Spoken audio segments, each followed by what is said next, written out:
Very controversial federal program meant to stamp out fraud, but critics say that it targets businesses that the Obama administration doesn't like by pressuring banks to cut off their accounts.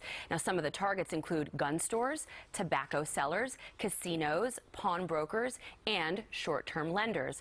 Congressman Sean Duffy, who co-chairs the subcommittee holding these hearings, saying, quote, "Our concern is that you have agencies in the Obama administration that are using government as a weapon to go after industries and people that they don't like. This is not the old Soviet Union or Venezuela or Cuba.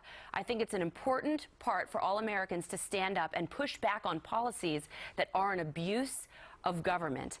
Katie, this is a huge story. And 5 years ago, you could have said, oh, maybe a conspiracy theory, but there is mounting evidence, and you have been covering this over at Town Hall. There's plenty of evidence, and when you talk to gun dealers about what's happening to them, essentially what happens is, going back to the beginning of Operation Chokepoint, it started in 2013 as a partnership between the Justice Department and the FDIC. As you mentioned, they claim that it's to stamp out fraud, right? When really what they do is they get in between the consumer or the client and the bank, and they send officials from the DOJ and from the FDIC to banks like JP Chase, for example, and say, wow, you're sure doing a lot of business with gun dealers. They're on our high-risk list, just like the child pornography industry. You need to cut off their bank account.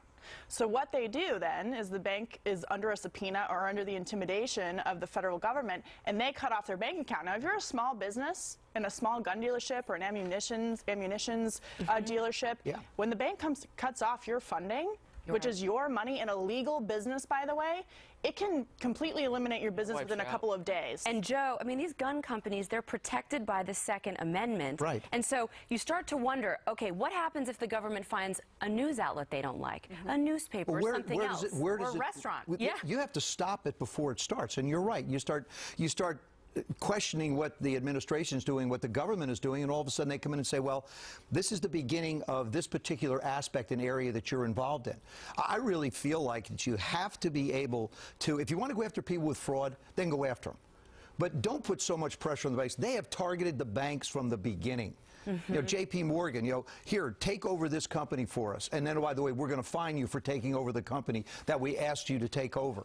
I mean, the banks have been the main target of the government, it seems like, for this administration. And Kennedy, remember Gibson guitars? I mean, they literally kicked down the door of Gibson and rated guitars. it over the wrong kind of wood. But, you have companies that are now forced to do business in cash. What does that do to the economy? And unfortunately, what does it do to crime? The FDIC and the DOJ are doing to business what the Obama administration has done to health care.